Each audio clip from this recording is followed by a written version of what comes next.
Hello everyone, welcome to Biosomes. आज हम फिर लेके आए हैं माइक्रोबायोलॉजी का एक टॉपिक। तो जी हाँ, चलिए शुरू करते हैं माइक्रोबायोलॉजी के एक टॉपिक के बारे में। आज हम बात करने वाले हैं पोरिंग मेथड के बारे में, और साथ में हम आपको ये भी बताएंगे कि कैसे पोरिंग के लिए पहले प्रिपरेशन की जाती है और फिर पोरिंग की जाती है। यदि आप माइक्रोबायोलॉजी या बायोटेक्नोलॉजी के स्टूडेंट हैं तो इस टर्म से आप हमेशा परिचित ही रहे होंगे कि चलो पोरिंग करते हैं। अभी पोरिंग होता क्या है? एक्चुअल में पोरिंग एक तरह की मेथड है जिसका यूज माइक्रोबायोलॉजी के स्टूडेंट करते हैं मीडिया प्रिपरेशन के बाद। जी हाँ, अब सबसे पहले मैं आप लोगों को ये क्लियर कर देती हूँ कि मीडिया होता क्या है। ये सोशल मीडिया नहीं है, ये मीडिया थोड़ा सा अलग है। जैसे हमारे लिए खाना होता है, वैसे ही हमें यदि बैक्टीरिया या किसी भी माइक्रो ऑर्गेनिज्म को ग्रो कराना होता है तो उनके लिए भी हमें खाना बनाना पड़ता है। जी हाँ, ये खाना उनका मीडिया कहलाता है। ऐसे सिंथेटिक न्यूट्रिएंट इंग्रेडिएंट जिसमें सारे न्यूट्रिशन इन्वॉल्व होते हैं और किसी भी माइक्रो ऑर्गेनिज्म को ग्रो कराने के लिए वो कैपेबल होता है, तो ऐसे न्यूट्रिएंट्स को हम मीडिया कहते हैं। अब ये मीडिया दो प्रकार के होते हैं। यदि हम इसे सॉलिड की बात करें तो ये सॉलिड मीडिया अगार कहलाता है, वहीं जो लिक्विड मीडिया होता है वो ब्रॉथ कहलाता है। अब मीडिया की प्रिपरेशन कैसे की जाती है? तो जिस प्रकार का भी हमें मीडिया बनाना है, यदि ब्रॉथ बनाना है तो ब्रॉथ और अगार बनाना है तो अगार। हर एक मीडिया के अपने अपने सीक्रेट इंग्रेडिएंट्स होते हैं। जैसे आप यदि कोई बिस्किट का पैकेट खरीदते हैं तो उस पे इंग्रेडिएंट्स लिखे होते हैं कि व्हीट फ्लोर इतना है, कैशू नट इतना है, शुगर इतना है।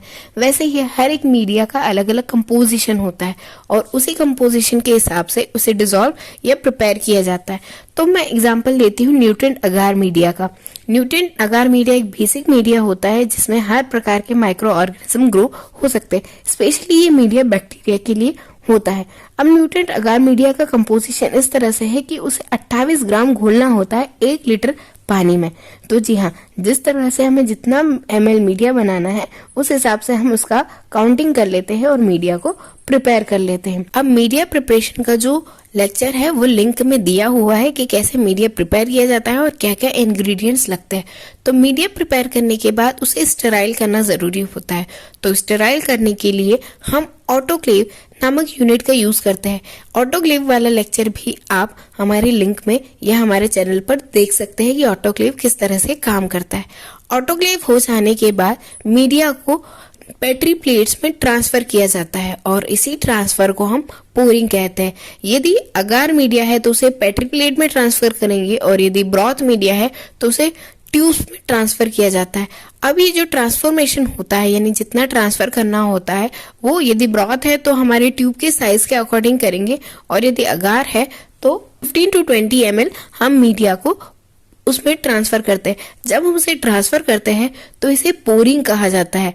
और यदि हम उस मीडिया में, यानी हमने जिस कॉनिकल फ्लास्क में मीडिया बनाया है उसी में हम हमारा बैक्टीरियल कल्चर उसमें डाल देते हैं, यानी इनोकुलेट कर देते हैं, तो वह कहलाता है पोर प्लेट मेथड। यानी हमने माइक्रो ऑर्गेनिज्म को ओवरऑल ग्रोथ कराने के लिए उसमें हमारे कल्चर मीडिया में ही जो हमारा इनोकुलम है उसे डाल दिया है और उसे फिर प्लेट पर ट्रांसफर किया है, जिससे जो हमारे माइक्रो ऑर्गेनिजम्स आते हैं वो ओवरऑल ग्रोथ करते हैं।